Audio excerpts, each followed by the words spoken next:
Tandaan po ninyo, hindi po kami bibitaw sa aming pong commitment, yung pong no Filipino po.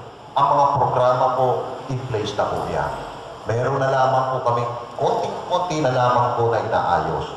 Hindi ko naman po masasabi, baka pag sinabi ko po sa inyo ngayon, baka mamaya po o bukas, makatanggap po ako ng tawag at sinabing na ayos na yung mga huli namin iniintay. Eh di maganda, di ba? Pero huwag mo naman natin pangawakan po yan. Basta ang masasabi ko po sa inyo, kung meron po nahihirapan, dito po sa pag-iintay na ito, wala pong iba kung hindi ang dating unang ginang. Alam po ninyo kung bakit.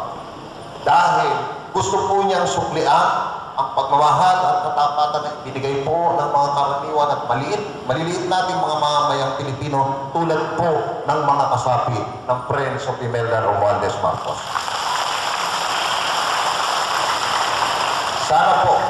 Sana po, ito po, dito po sa Bilyaba, at sa iba pa pong mga lalawigan, iba pa pong mga lugar na kinaroroonan po ng Earth, magkita-kita po tayo. At palagay ko, gagawin ko rin po yan. Pero, ang ating pong pagkikita, ang gusto ko po sana, mababasa ko po sa inyong mukha ang kagaangan ng buhay. Yun po ang aking papangarapin. Na sa susunod po nating pagkikita, maganda po, ang ngiti po ninyo, hindi po dahil sa nakita po ninyo ako. Ang ngiti po ninyo dahil nagagaangan na po kayo at nagagandahan na po kayo sa sitwasyon ng buhay ninyo. Yun po lamang. Magandang umaga po sa inyong lahat. Aking daan po ninyo para po sa amin.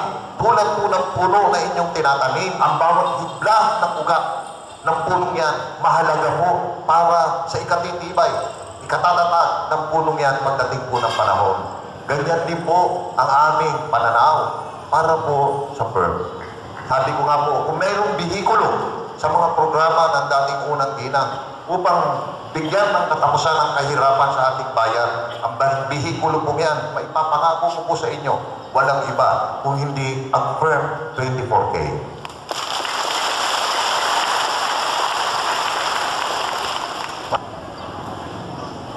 In behalf of the former First Lady, ang pinapangako ko po sa inyo, hindi po namin bibiguin ang inyong mga pangarap.